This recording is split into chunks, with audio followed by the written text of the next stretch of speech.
Good evening, and thank you so much for joining us. My name is Lisa Bonington. I am the new president and CEO of the Martinez Chamber of Commerce and Visitors Bureau. And the Chamber is your host for this evening, along with Campbell Theater, a lovely venue. It is my pleasure to welcome you and thank you for attending. I would also like to, of course, acknowledge the Campbell Theater for allowing us to have the forum in this great facility, and our sound technician as well for making arrangements for all of our sound. As a leading organization, thank you, yes. Thank you, Steve, sound. As a leading organization in the community, we're excited to present this forum. Our organization's core values and goals are to be a convener, and this is obviously a way of convening our leaders, and we want to be a champion for a stronger community and a catalyst for business growth. The Martinez Chamber is a nonpartisan organization, which means we do not endorse nor contribute to any funds of any individual candidates. In the interest of time, for all the candidates' participation, I would like to review with the candidates that you will have 90 seconds for your opening statements during your introductions. And during this response time to the questions that the moderator will present, you will have exactly 60 seconds. If you look here down, I think this is stage right. I've forgotten all my theater directions. We will have a timer, and I will be holding up a yellow or a red. Yellow means you have 30 seconds remaining. Red means we need to stop talking with respect to the next candidate. It's my pleasure to introduce Alan Wang. Alan Wang is our moderator this evening. He is in Community Relations Media Strategist for Contra Costa County Employment and Human Services Department. He provides media strategies and on-air coaching while producing multimedia content to help EHSD tell its stories. Alan also speaks and shares his expertise at statewide and national conferences. For more than 2 decades, he was an award-winning anchor and reporter for KGO's TV, ABC7 in San Francisco. He's worked for television stations in Dallas, Texas, Atlanta, Georgia, and Fresno, California. He graduated from the University of Texas at Austin with a Bachelor of Science degree in Communications. He lives with his family in the Bay Area, where he is an active volunteer for professional groups and other nonprofit organizations. Please help me welcome Alan Wang to the stage.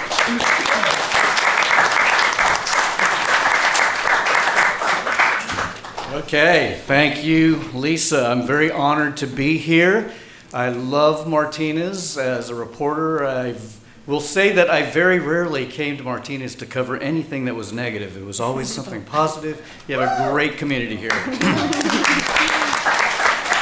I'd also like to express my sincere gratitude to all of the candidates here tonight for offering your time and energy to this great community and participating in this very unique American process that all of us have the privilege of participating in, which includes voting. So please get out and vote on November the 8th. And with that said, let's begin with our opening remarks with our first candidate, Lara Delaney. Thank you, Alan, and thank you all for being here this evening. As a council member and a resident of the city that I chose and I love, I have worked hard with determination, focus, and integrity to move Martinez forward. And we've accomplished a lot, as you can tell by the revitalization, the investment in infrastructure, the park and rec amenities we've brought to the city, the public safety we enjoy in this community. But there's more to be done. And I'm running for mayor to provide the stable, constructive, experienced leadership Martinez needs to meet our challenges and our opportunities. I think I'm uniquely qualified as a candidate because in addition to my time on the City Council, I'm a local government professional. I'm a senior deputy county administrator with 29 years experience in local government. I'm a budget analyst, most recently providing oversight to a budget of $500 million. I'm also the county's legislative coordinator. And in addition to that, I'm very much engaged in the community. I'm a member of the Martinez Rotary, the Martinez Kiwanis Club. I'm on the board of directors of the Boys and Girls Club, and I founded an organization here, the Joe DiMaggio Hometown Hero Project. So I believe I'm qualified based on my experience, based on my integrity, and my vision for the future to be a strong and constructive leader for Martinez. And with your support, I can be our next mayor, and we can all make Martinez a better place together. Thank you. Mike Menacini. He pronounced my name right. Yes, my name is Mike Menacini. I'm a longtime part of Martinez. My great-grandfather came to Martinez in the 1860s, established a soda works. He knew John Muir, he knew John Sweat. My grandmother was born in Martinez in 1895, worked for the Bank of Martinez, and a lot of stories about that. My father was born on Castro Street in 1922. The doctor that delivered him built the house that I currently live in that I purchased some 40 years ago. With me tonight is my wife, Dusty Menacini, and my two daughters, Madeline and Sophia, who are, I guess, sixth generation Martinezans at this point, and we're about to have, or I'm about to have, or experience a grandchild because my oldest daughter is pregnant and is soon to have a little girl by the name of Mia. And I know Sean's going to have one too, so we both have daughters. Or will have daughters, or grandchildren someday. But in any event, I have worked variously as an assistant district attorney for both Contra Costa and San Francisco. I specialized in issues involving sanity, competency, mental health issues. I worked with homeless projects such as Project Homeless Connect, the stand down in Alameda County that focused on homeless veterans. So I'm extraordinarily familiar with the homeless issue. And I think that one of the reasons I'm running for mayor is because I believe that, am I over my time? That we can do more in that area. So I'm done? Is that what you're saying, Larry? All right, thank you so much. Thank you, Mike. Mark Ross.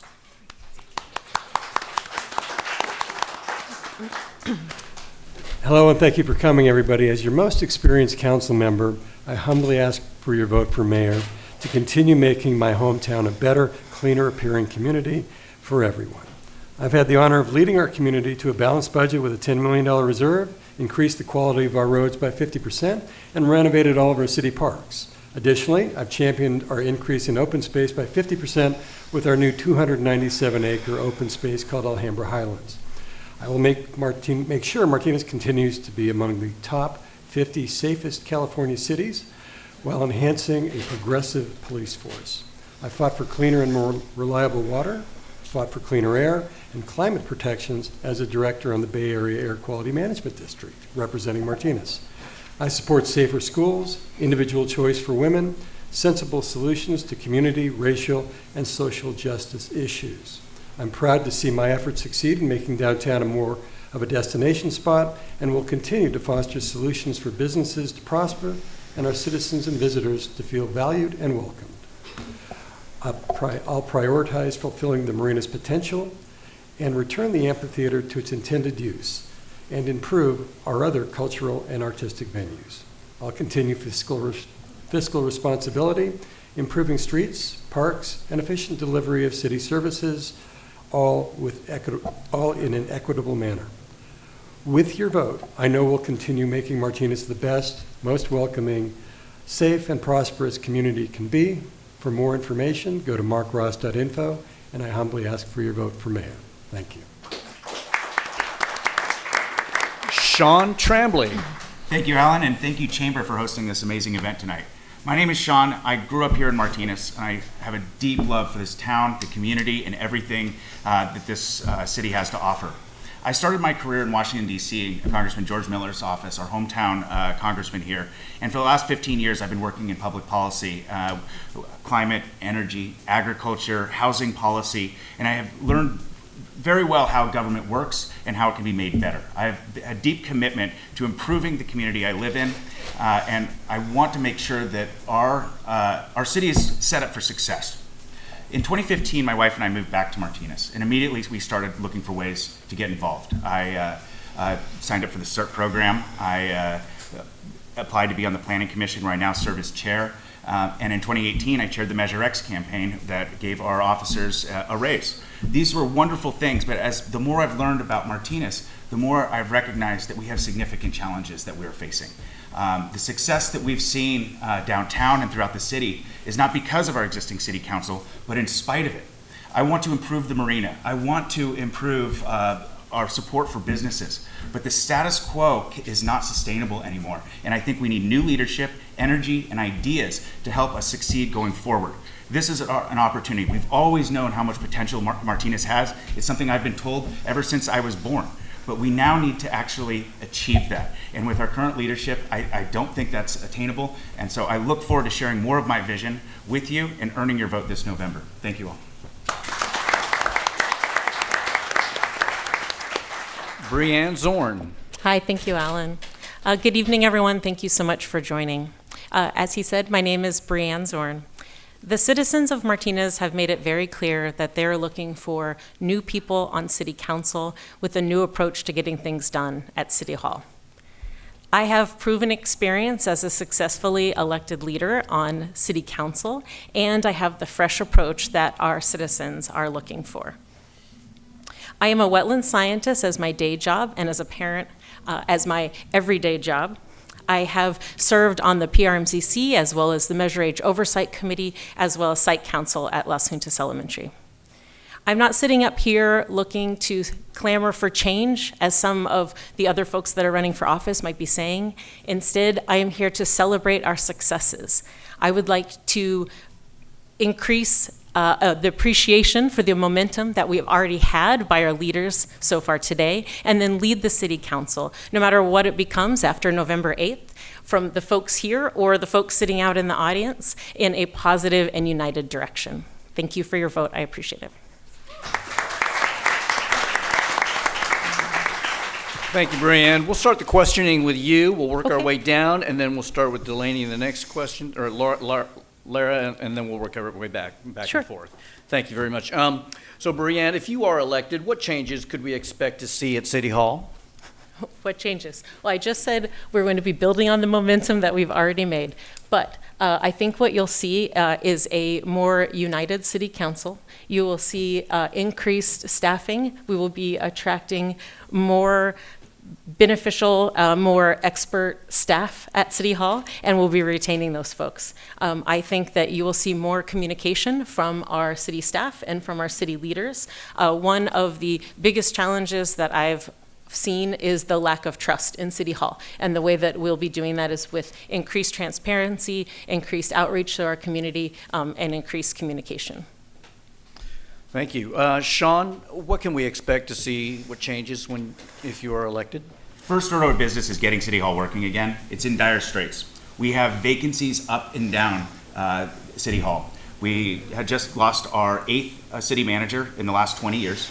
We have no one running our planning department right now. In fact, only 1.5 people are even in there who have been there for less than 2 years. There is not a lot of continuity in government right now, and we have to shore that up.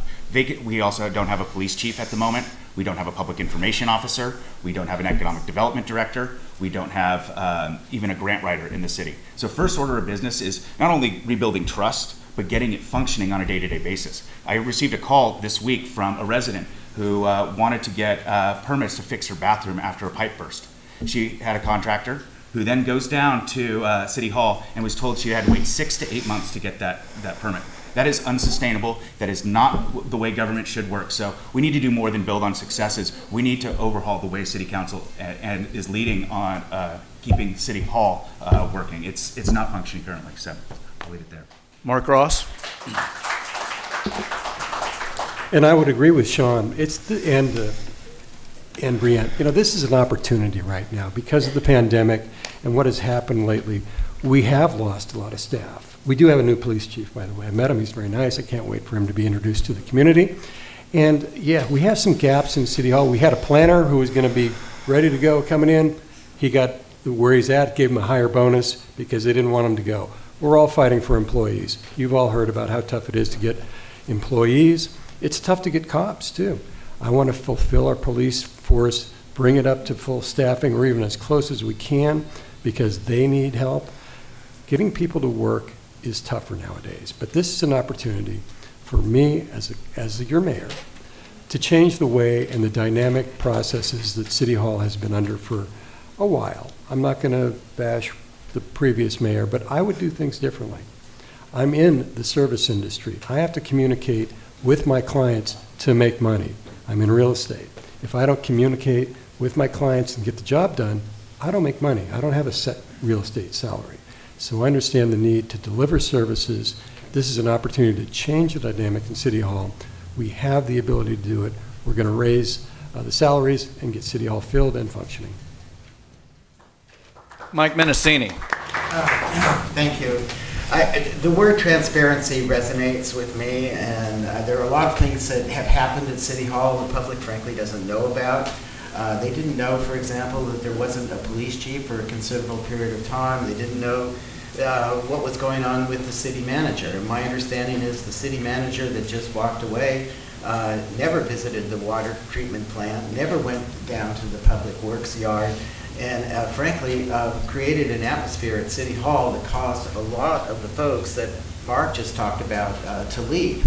So the bottom line is there is so much work to be done, and one of the things we need to do is get a planning director, get a city engineer. You forgot to mention that, Sean, that we don't have a city engineer either. And the city engineer, interestingly enough, is supposed to be overseeing the water treatment plant, which is a complicated thing, and I submit has been unfortunately allowed to deteriorate. There's more money going into it, I know, but it's frankly not enough. The other thing is we need more police officers. Too many police positions are not filled.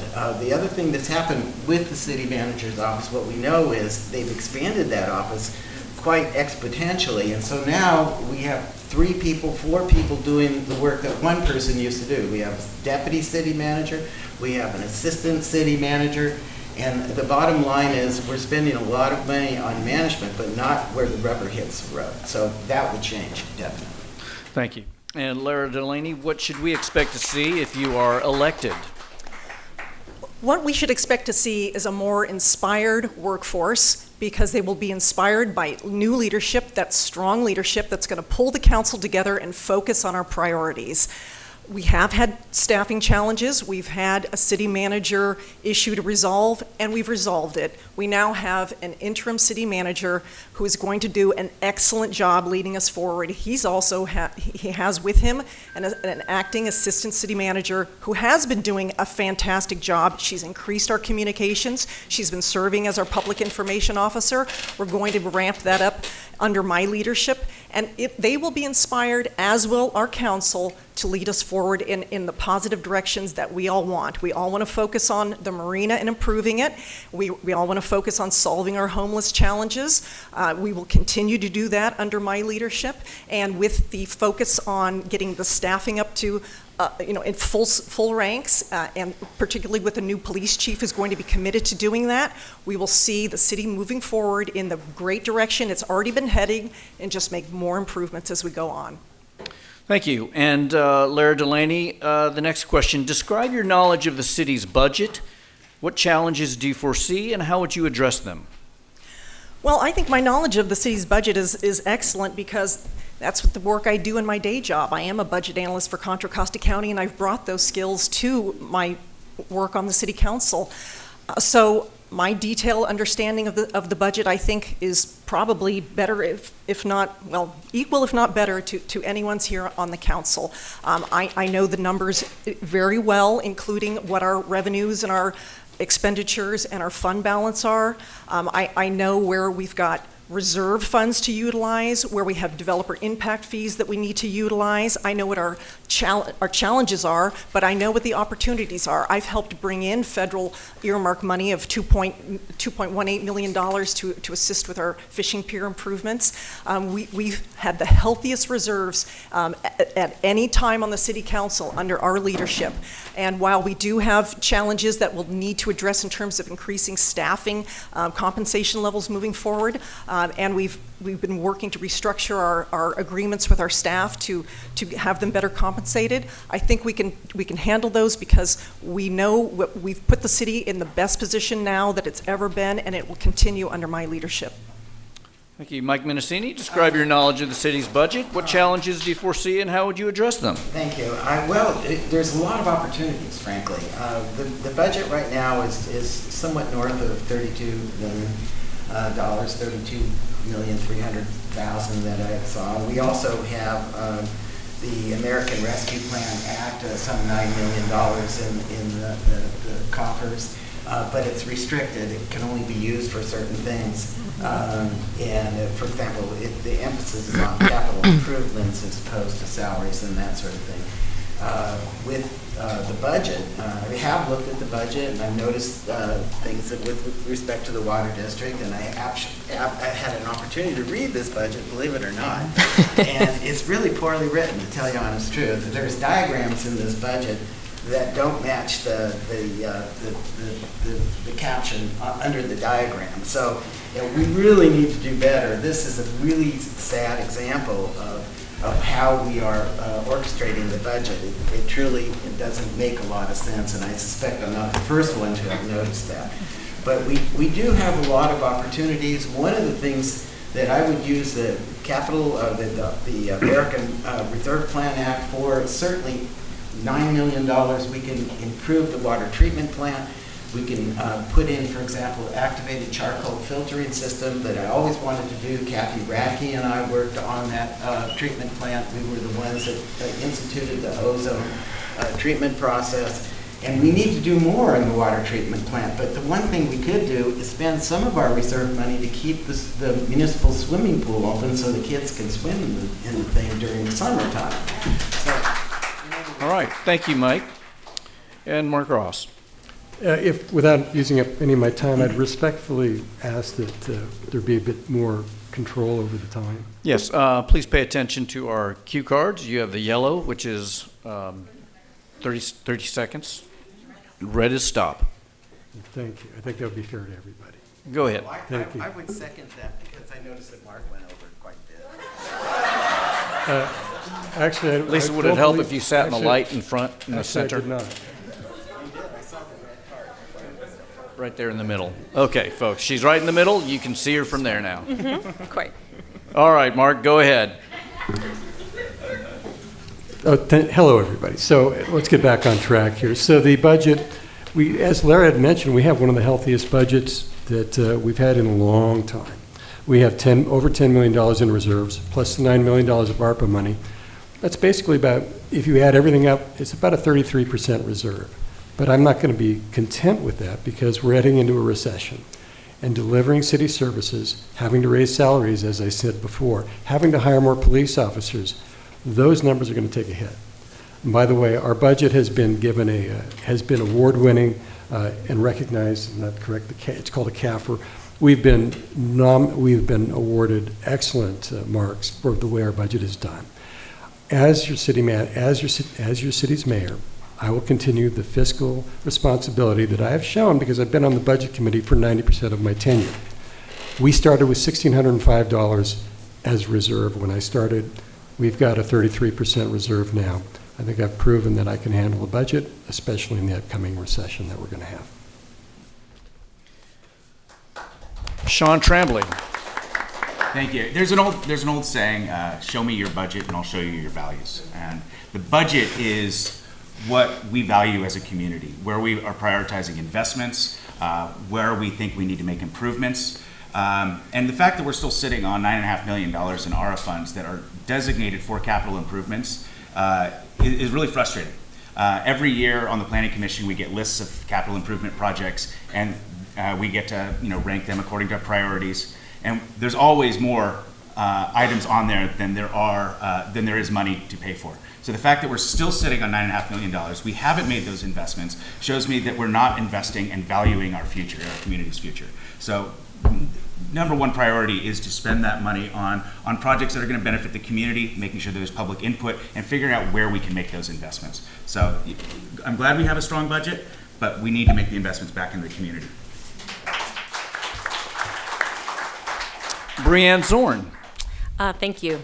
So I want to acknowledge my colleagues that say that our budget is the healthiest that it's ever been. And I would argue that the reason it's the healthiest it's ever been is because we were not making investments in our community over the past couple of years. And the place that we currently are at with decreased staff is because we weren't hiring people for several years, because that's an easy way to, to keep our budget spending low. And so we're at a place right now where we do need to start investing back in our community. So as everyone's mentioning, we have ARPA funds in the range of $9 million. We as a council have been allocating those funds over the past several months. We're a couple million in, and we've created line items for investing in our Marina, investing in water main repairs, and a variety of much smaller expenses. There's also an opportunity with the unallocated reserves that Mr. Ross was talking about, and we've been slowly transferring that out to invest as well. So I think as the mayor, it's my responsibility to continually ask our very high quality staff, whose job it is, to give us these regular updates so that it's being well managed. Thank you. And Brian, I'll ask you this next question. What is your economic vision for Martinez's downtown district, and how will you work with the business community to execute that vision? Sure. Thank you for asking that question. One of my priorities, actually, that you'll see on my platform, is not just to prioritize downtown, but to actually encourage economic development in all of our retail districts. Our city has put forth a For Martinez website to highlight the 4 retail districts across the city. And if I were mayor, I would be prioritizing equally all of those areas of the city.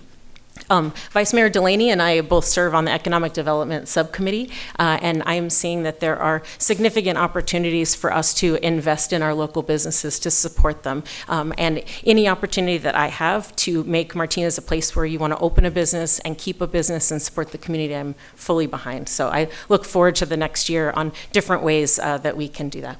Thank you. Sean Tremblay.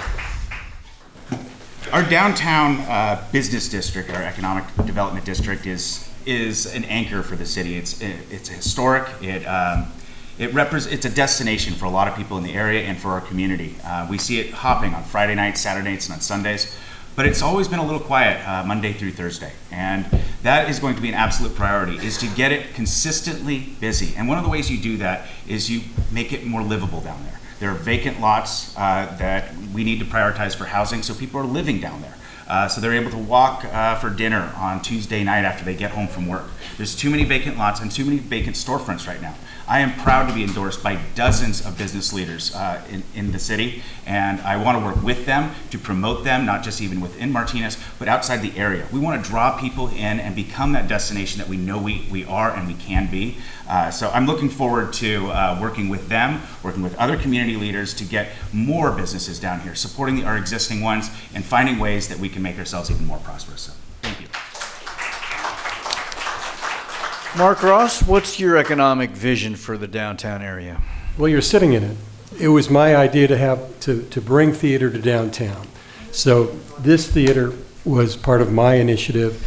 The amphitheater was first, and then we decided to do a theater downtown. Why? Because that brings covers to restaurants, that helps the vibrancy of the downtown. This is an example of my vision. What is my vision for the future? We haven't even scratched the surface yet. We've got a clean downtown. You've noticed it's a lot cleaner because we're cleaning up the downtown. The thing that we have to do is really pull together in one direction. And I think we've started to do that finally. I've said that for years. We are a dining destination and recreation destination for this region and for the Bay Area. That's our calling. That's what we were 100 years ago, and that's what we can be. We're not going to be a mega retail outlet. We're not going to be Walnut Creek, with all due respect. We're Martinez. We can be who we are and have been all along, put on a few new clothes, and we're going to attract a lot more people than we are now, and I look forward to the challenge as your mayor. Mike Mendocini. Oh, thank you. As long as we're bragging about things we did, when I was mayor, we built the Nob Hill Shopping Center. When I was mayor, I brought Costco to town through Craig Anderson and attorneys that I worked with in Concord, and now that's Walmart and Home Depot. We did a lot of things that currently support the budget. They're generating great revenues. As far as downtown is concerned, and it also expanded the job market. The jobs while I was mayor expanded by some four times during that period of time. We're missing the boat to a degree in as far as Martinez is concerned. It's a complicated issue, but we have the train station. We have that train station in part because as mayor, I partnered with the Bay Area Rapid Transit District, got the president, Nello Bianco, to invest millions into that station, and so that's how we built the station in downtown Martinez. But we do have a built-in transit village that could be utilized, and it could, in fact, resolve some of the ABAG issues with respect to our housing element. So and that the housing element being extraordinarily important, but we're missing the boat with respect to that. And I think that we can focus some energies on that. I see the red card, so I have to stop. Thank you. And Lara Delaney, your economic vision for downtown. Well, I want to say that I agree that with what Brianne said, that we can't entirely focus on downtown, but since it is the heart of the town, and we have put a lot of investments in it, I do want to increase the level of our revitalization because we do have some empty storefronts that need to be addressed, and I think part of the solution really is to bring some additional housing here.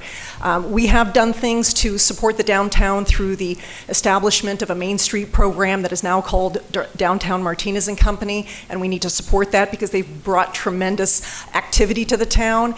In addition to that, we can concentrate on our Marina area. There can be a lot of economic development potential that we haven't realized yet, and that can feed into the downtown as well. So if we get our rest of the empty storefronts filled, we partner better with Downtown Martinez and Company, we continue to bring events such as a Festa Italia, which I would like to see happen next year, and other kind of festivals, we can keep attracting people to downtown as a destination and continue to build that vibrancy through additional housing opportunities. And with that marina, we'll just continue to see it be the bustling destination we want. Thank you. And Lara, the follow-up question to this is, what is your economic vision for the marina? So the marina has always been the jewel of the city that we want to take care of, and we've made some improvements to it. We've invested in the waterfront park project, redid all of that. We have brought professional, semi-professional baseball to town. We've created indoor sports complexes. There's the bocce activity. There's positive things going on there, but there still needs work to be done.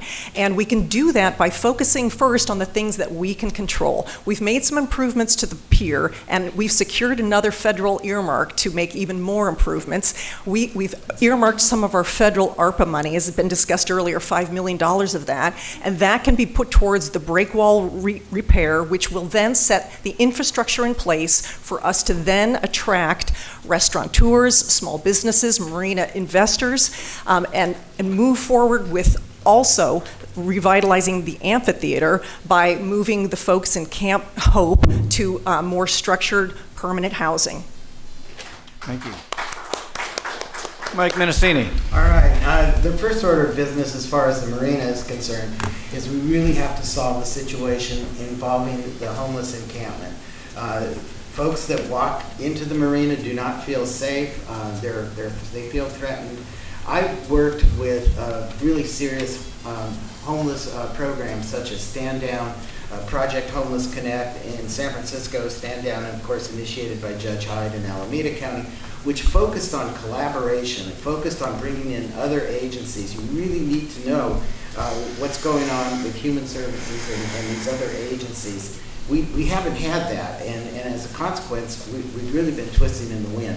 But there are other opportunities, obviously. We need to focus on collaboration with the State Lands Commission, the Bay Conservation Development Commission, the East Bay Regional Park District. These are all important entities that we're going to need to partner with and to communicate with if we're going to move the marina forward, which includes, of course, dredging. It includes possibly the establishment of a water taxi. We've talked extensively about that. I support that idea, and we could collaborate with towns like Antioch, Benicia, and others, and I'll stop because again, Thank you. And Mark Ross, what is your economic vision for the marina, and how would you execute it? Well, as Mike mentioned, it's collaboration with state agencies such as the State Lands Commission and the state of California. We actually own the marina now. For years, this is as of a few years ago. We didn't own the marina. So as somebody in real estate, let me explain it to you without mansplaining. You can't lease to a developer a property for only 45 years, which was our constraint because we didn't own the marina. Now we own the marina. Developers, and I use that term loosely, somebody who wants to invest in the marina can have a lease for longer time to amortize those payments, to actually make the marina a place that it's a viable investment for somebody that has the money. We don't have the money. It's going to take a lot of money. So just that one fact gives us the opportunity, which we're working on right now with the trust, Marina Trust use plan that we're going to be doing in the next year. As your mayor, I see a bright, sustainable future for the marina. We own it. We can actually do something with it with that type of situation that we couldn't do before. Sean Tremblay. The waterfront master plan that Mark mentioned that we're going to be working on is probably one of the most critical documents regarding this project. We actually have to think big, not Band-Aid solutions or thinking about how we're going to tinker and fix the pier. The investments that we've heard talked about, fixing the seawall, fixing the pier, the marina itself, you're looking at $40 to $50 million. And we also owe about $4.5 million to the state on the marina itself. So there are huge cost liabilities. So we have to think big about how not only are we going to make the intended changes that we want to, but how are we going to get the funding to do so? And we want to make the marina a destination for recreation and revenue. The fact that we can't go down there, rent some kayaks, go out in the bay is really frustrating. I have my own kayaks. I've done it many times. I'd love to see more people out there. I've seen kite surfers. But we need to see public-private partnerships with developers, but also part of our vision. And we don't even have that vision on paper. This isn't a project that's been new or we thought we should just do it. This has been on our plate. It hasn't been done. And we need to lead on this if we're going to make the waterfront marina the destination and gem that we all know it is. Brianne Zorn. Thank you. I agree with Mr. Tremblay. The waterfront is a gem, and it's the reason why I moved to Martinez. But it has been in slowly, progressively exceeding disrepair over many, many years. And there are people that have been in leadership that have asked the question, do we even want to be investing in the marina? And I resoundingly say, yes, we do want to invest in our marina. And so I have a vision, and this is a vision that's shared with a variety of leaders, up and down the Carquina Strait. I see ferry service at our marina. I see a restaurant at our marina. I see kayak rentals at our marina. The grant that Vice Mayor Delaney was talking about, that will repair the fishing pier and include a public bathroom down at the waterfront for people to use. I think there's an opportunity to make this the place that everybody wants to spend their time, and the waterfront master plan is that opportunity for us to provide that input. It is really important to me that we as a council, me as the mayor, city staff, don't make decisions without input from the community. Thank you. Thank you, Brianne. And the next question for you, we've spoken about the homeless situation down in the marina.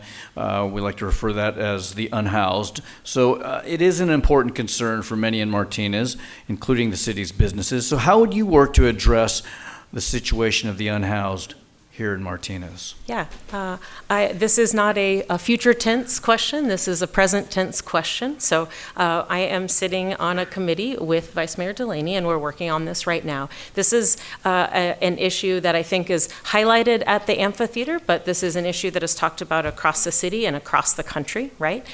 We have an encampment that has concentrated a variety of folks that are unhoused in Martinez in an encampment there, and we did that because of COVID and shelter-in-place orders, but we're all aware that encampment can't stay there. And so we've been working on identifying opportunities to move that elsewhere. So we have decided on a strategy of housing first, and we'll be working with staff and with the county and other faith-based groups and nonprofit organizations to identify where that place will be. So I'm feeling very confident that we've been addressing this issue in real time, and I'm looking forward to seeing the progress that you all will see in the next several months, I'm sure. Thanks. Sean Tremblay. I think there's a lot of agreement that homeless and unhoused they're here in our community. They're people and they deserve dignity. And I think there's a lot of agreement that we need to close and reclaim where Camp Hope is to get our amphitheater back to work on our waterfront master plan. That's part of the downtown area. But Martinez is unique. We're also the county seat. And the homeless population, a lot of it at times, because we have the hospital, the mental health ward, the jail, these are issues that are foisted upon us, and we have very little support from the county on this. In fact, we need to really hold the county accountable and demand better partnership and funding to work on this problem. It is not a Martinez problem. This is a regional problem, and we need to be working with Pleasant Hill, Concord, Walnut Creek, Pittsburgh to fight this on a broader scale. The fact that Martinez has to invest our own taxpayers' dollars to provide all of this funding when this is truly a regional problem means that the county is not doing its job, and we need to demand more from them. And we have, Lara, you work for the county. We should be advocating. I wish we had been doing this 10 years ago. We have to do better, and the county has fallen asleep at it. Mark Ross. Well, actually, 8 years ago, we did partner with Pleasant Hill, and we started the Core Outreach Group, which was very successful and leading edge. Oakland and San Francisco weren't even doing it at that time. But here's my thoughts on the homeless, the unhoused down at the amphitheater. And I appreciate what the subcommittee's been doing. They're thinking about buying a building downtown and us getting into the business of providing a shelter and the services with partners, of course. I'm not so sure that we need to reinvent the public wheel on that. I did speak with the people who run the River House, Eden Housing, and they're open to us. They have vacancies. They're open to us talking to them about having space at the inn for them. It's 100 people down there. They do it so well, we forget that they're there almost, and that's what the River House does. They have the services. They have the facility. They actually have offices down below that they'd like to change into residences. I think the city of Martinez could positively partner with them, and I think that we could work with them to be our partner. As Mike said, collaboration. I think that's our short-term solution and possibly long-term. Mike Mendocini. Yes, I mean, a lot has been touched on by both Mark and Sean. The thing that happens with the encampment at the amphitheater is that, frankly, there was very little collaboration. When you look at programs like Project Homeless Connect, when you look at programs like Stand Down, they're incredibly important in terms of bringing services to individuals who are unhoused or homeless. That's not what we did. And I agree with Mark when he says that we shouldn't necessarily reinvent the wheel. The fact is, it is a regional issue, and Sean, you're right about that. We should partner with Pleasant Hill. We should partner with Concord. We should be in partnerships with Contra Costa County. They have mechanisms where placements can be made to house people that are unhoused. And the last thing we need to do is to move this homeless encampment out of the amphitheater to a spot right off Main Street and create another situation, albeit maybe in a building, but it'd be a very similar situation. Martinez really should not be in this business. We have other things to do, such as hire police officers, pave streets, keep our municipal swimming pool open. There's a lot of these other things that we need to do. And we can address the homeless issue by, again, partnering with the district attorney, partnering with the county council, partnering with human services, and reaching out. I've done all of this. As an assistant district attorney, I've done these things. I know we can do it, we can partner, and we can solve this situation. Thank you. Lara. Thank you. As Councilmember Zorn mentioned, I've been actively working on this issue for the past several months, and we are taking a housing first approach, which means we have to find housing for folks. We can't have them live in tents and think that that's sufficient. We have made investments in core services, trying to bring the support services that people need directly to them and to engage them so that they can get their lives on a better track. But it takes more than just a desire to solve this issue or complaints about the issue. It takes partnerships, it takes solutions, and we've been looking for those. We are identifying properties now. We're identifying partners. There's both the community-based organizations, the service providers, there's the faith community. They're interested in building housing on unused parking lots of churches. So the state's got $16 billion, the county's got $10 million of Measure X money. We can partner, and as your mayor, with someone who has unique relationships with the county and with state officials, I can make this happen. Thank you, Lara Delaney. And it's not just the unhoused that's the problem. It's affordable housing for everyone. How do you propose solving that situation here in Martinez? Well, I'm glad you asked, Ellen. We're actually in the process now of developing our housing element. As you all know, we've been undertaking the general plan update for the last 10 years. It's been a very long process to get to this point, but one of the required elements is a housing element, and that specifically deals with the issue of housing in Martinez. And we all know California has a housing crisis. We have not developed enough housing, and we are looking intently at how to meet our RHNA numbers. Those are the Regional Housing Needs Assessment numbers that we're required to zone for. We can solve this. There's 1,345 units that we need to zone for, and we have opportunities here in Martinez. We need to, as I mentioned, we need to look at the opportunities we have in parking lots. We need to look at opportunities we have in commercial areas. Our accessory dwelling unit, ADU, opportunities are vast here in Martinez. The commercial space that could be mixed-use sites are tremendous opportunity sites for Martinez. So we need to do our fair share here to build the housing so that the affordability levels, which are just astronomical, can be brought to the middle class and to solve the issues of the unhoused as well. So I'm very housing forward, and I will ensure that as mayor. Thank you. Mike Mendocini. All right, thank you. I would second that. Lara, as mayor, I would be very active with respect to creating affordable housing. I have two daughters and that are of an age that they would like to acquire housing, and as many people in our community. And the fact of the matter is, young people have been frozen out. The homes in just average neighborhoods are selling for $1 million a piece, and it's extraordinarily unfortunate. But there are things that we can do, and I do agree that we can focus on these accessory dwelling units. I know we have a fancy name for them. They used to be called in-laws. But in any event, there are a number of things we can do. As far as shopping centers are concerned, I do think that there's an opportunity to develop some of those huge parking lots that are empty at night into housing projects. So you could have a dual use with respect to the shopping centers and to provide housing. There's a lot of things, but we need to get started because we're in a process where the city has not adopted a housing element, and without a housing element, there will be sanctions, and there will be severe sanctions, including lawsuits that could cost the city a lot of money if we don't take care of this issue. Mark Ross. Thank you. As somebody in real estate, government cities like Martinez do not build housing. We provide the opportunity for housing to be built. And that's what all the housing element and the zoning and the policy wonky stuff that I won't bore you with is about.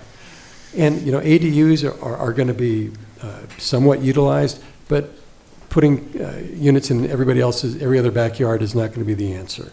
We have to have and identify the sites that we already have actually identified around Martinez that allow for the higher densities. And we have to make it done in a way that the neighbors and the opposition to any kind of densified housing, maybe see the other side of the coin.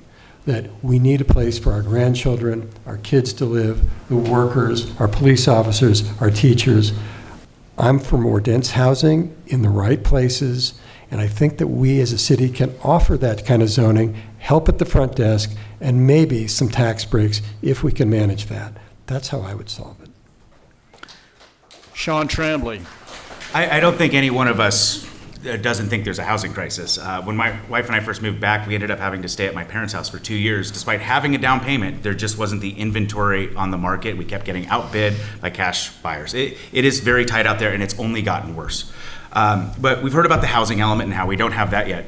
The reason we don't have a housing element is because we have not updated our general plan since 1973. By law, we're supposed to do that every 10 years. We have not. That document informs the housing element, and it makes it our decision on how we build housing and where. And as a result of not having an updated general plan, we're flying by the seat of our pants. We're building the plane as we fly it, and it's really done a disservice to the city. We have the opportunity to prioritize certain places as opportunity zones for housing that will support our downtown, that will prioritize the types of communities we want to build and make stronger here. But we haven't done those things, and as chair of the Planning Commission, our job is to find projects and to and whether they're consistent with the general plan. It's like decoding an ancient tome. And we need that updated. We need it now. And it's way too late. And now we're facing litigation because we won't have our housing element updated in time. It's ridiculous.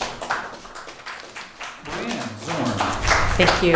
I do want to clarify a slight difference between what some of the people have been saying. So we are up to date on our 5th cycle housing element. We're just not up to date on our general plan. It's slightly different. On January 31st, 2023 is when our 6th cycle housing element will be due. And we kicked off that housing element process last night, and 4 of us were at that meeting. So I just want to make sure that that's clear. So the city of Martinez and the folks that live in the city of Martinez have been excellent at preserving land in our communities. We just passed the Alhambra Highlands ballot measure. We've done so good at that. But by doing that, we also need to make sure that we circle back with ourselves and identify places that we can also build. We preserved that hillside from 109 houses, but now we need to work together and figure out where we can build. The state is asking us to build, but they're not telling us where, and we as a community can get together and make sure that we're putting it in the right place. There's a lot of people, I think, that are really afraid of high density, but we've built in, no pun intended, a height limit, and so I think that there are a lot of opportunities for increasing density in places that are appropriate that we can all live with. Thank you, and we're just about out of time, so we're going to give each one of you a chance to make your closing remarks, starting with Brianne Zorn. Thank you so much. I really appreciate everyone coming out this evening. I think it's so important to engage the public on these discussions. Hopefully the next time we all get together, folks from the community will be able to ask their own questions and we'll be able to have a little bit of dialogue that way. It is so important to me that I am making sure that information from City Hall and from the City Council is making it out into the community. I have been sending out regular emails as a council member for District 3, as a candidate for mayor. I send out regular emails to every single registered voter in the city of Martinez, and I'm really happy and proud that our city staff has started a regular newsletter. In the absence of a regular newsletter like this, our city has really not been kept informed on some of the things that are happening at City Hall. And many of the things that are happening, we're making really good progress, but if that information isn't communicated to the public, then other folks will start to create misinformation and then spread that to others. So I encourage everyone to sign up for either my newsletter or better yet, my newsletter and the city newsletter and stay informed about everything that's going on in the city of Martinez. Thank you for your vote. Sean Tramley. Thank you all once again for coming out tonight. This is such an important forum to get a chance to hear from the candidates themselves. As you can tell, I'm frustrated with the status quo. And this election is about the status quo, or the past, or the future. And we need to have a vision for the future. I have put together multiple plans that are on my website, SeanTrombley.com. I urge you to work with me, and I will explain them and talk with you and try to explain where we can be as a community. We know our potential. We know where we can be, but we haven't been able to get there. So moving forward, how can we be a stronger community? It's by not doing the the same old that we've done over and over, but using government as a tool to better our communities and lives. Transparency and accountability will be forefront as mayor. I am a communicator by trade. I've worked in public policy for a long time, and I have the experience necessary to get Martinez moving forward. I look forward to talking more with you, and thank you all for being here again, and I hope to earn your vote this November. Mark Ross. Thank you for coming tonight. This is the most important part of democracy, is actually seeking the information and getting it back. A mayor is a manager of people, a manager of a city. I have a collaborative way about me. I try to bring everybody in.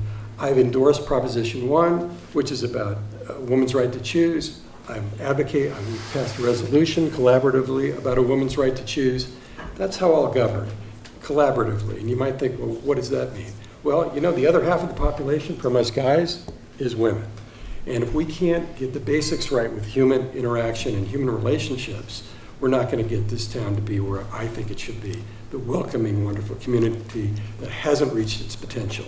When it comes to the homeless, the unhoused, you know, when you see Russell and you see Paula, who are two of our unhoused that wander around, the African-American folks, and you talk to them, you know, I have compassion. I'm a Meals on Wheels driver for half of my life, still doing it. People need to be helped, and I'm a mayor that will do that. markross.info for more information. Mike Menacini. All right, thank you. The bottom line is that we need to change the status quo. I was a mayor at one time, and while I was mayor, we built the train station downtown. We rebuilt City Hall. We built the senior center. I was part and parcel of preserving the Franklin Hills Ridgeline and building the Nedgley staging area. We partnered with the East Bay Regional Park District. We put Hidden Lakes Park online. I think my name is still on the bathrooms out there, but in any event, we got a lot of things done, and we need to start doing that. The city, unfortunately, is twisting in the wind. The city manager was a disaster. Frankly, he's left, but we're left with a management system, and I think Lara and Mark are not disagreeing with us. We're left with a management system that really has been devastated, with no city engineer, no planning director, and we need to fill those positions in order to move forward. I promise you that I will be a full-time mayor. I will work as hard as I can to make the kind of things that I made happen in the past happen again. So I really appreciate your vote. And again, my website is MikeForMartinez.com. Thank you. Lara Delaney. Thank you all for being here. This is it's an exciting election, and we are on the cusp of change. But we have ushered in tremendous change in my time on the council. We've brought in $30 million worth of park improvements. We've redone our library. We've redone the pool. We've invested in streets and roads. That was my initiative, which is bringing in $6 million a year for street improvements. We've brought our budget up to full strength with Measure X. We've also preserved more open space than ever before. We have made tremendous improvements to the city. And as your mayor, I would be dedicated to balancing the preservation of our small town historic character with progress. And the progress we want to see is focusing on the Marina, making that the best asset we possibly can, which will help our economy thrive in the future. It'll help us address the unhoused situation, and we will thrive as a community. And I thank you for your support. For more information about my campaign, laraformayor.com. Thanks for your vote. All right, and thank you to all of our candidates for being here tonight. Thank you for your past service. We hope this gives all of you an opportunity to make an educated vote when you go to the polls on November the 8th. How about a round of applause for our candidates tonight?